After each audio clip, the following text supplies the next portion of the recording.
गुम है किसी के प्यार में की कहानी की शुरुआत होती है महाराष्ट्र के एक छोटे लेकिन अपनी संस्कृति और सादगी के लिए मशहूर शहर गढ़चिरौली से। यहाँ रहती है सई जोशी, एक बेहद होशियार, तेज-तर्रार और आत्मनिर्भर लड़की जिसके दिल में डॉक्टर बनने का सपना पल रहा है। सई की जिंदगी का सबसे बड़ा सहारा उसका पिता कमल जोशी है, जो गढ़चिरौली में एक ईमानदार, निडर और कर्तव्यनिष्ठ पुलिस अफसर हैं। उन्होंने अपनी पत्नी को बहुत पहले खो दिया था और तब से सई को अकेले पाला पोसा, उसके लिए अपनी पूरी जिंदगी कुर्बान कर दी।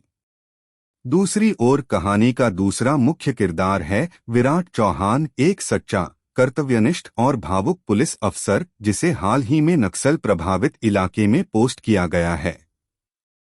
विराट के लिए यह सिर्फ एक ड्यूटी पोस्टिंग नहीं बल्कि जिंदगी का नया अध्याय है, क्योंकि यहाँ आने के बाद उसकी मुलाकात होने वाली है उन लोगों से जो उसके दिल और सोच दोनों को बदल देंगे।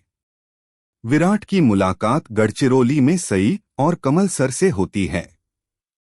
कमल सर की ईमानदारी, साहस और लोगों के प्रति सच्ची सेवा भावना देखकर विराट को अपने पिता की याद आती है। वे पिता जिन्होंने उसे हमेशा ड्यूटी और परिवार के बीच संतुलन बनाना सिखाया था। शुरुआत में सई के लिए विराट बस एक पुलिस अफसर है, लेकिन धीरे धीरे वह उसकी संवेदनशीलता, साफ सोच और इंसानियत से प्रभावित होने लगती है। कहानी का सबसे बड़ा मोड़ तब आता है जब एक दिन नक्सलियों के हमले में कमल सर शहीद हो जाते हैं। यह हादसा सई की पूरी दुनिया उजाड़ देता है। उसकी आंखों के सामने उसके सारे सपने टूट जाते हैं और वह एकदम अकेली हो जाती है।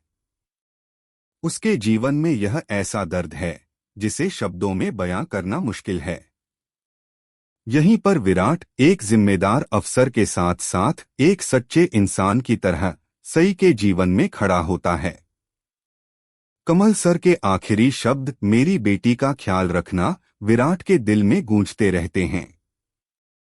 इस वादे को निभाने के लिए वह एक कठिन फैसला लेता है, वह सई से शादी करता है। लेकिन यह शादी किसी प्रेम कहानी की शुरुआत नहीं बल्कि एक कर्तव्य की पूर्ति है। दोनों के बीच यह रिश्ता न तो पूरी तरह सामाजिक है और न ही पूरी तरह भावनात्मक।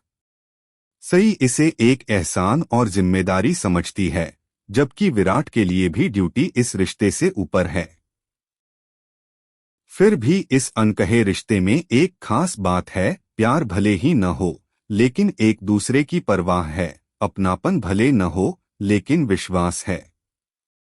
समय के साथ बिना महसूस किए ही इन जिम्मेदारियों में भावनाओं का रंग घुलने लगता है।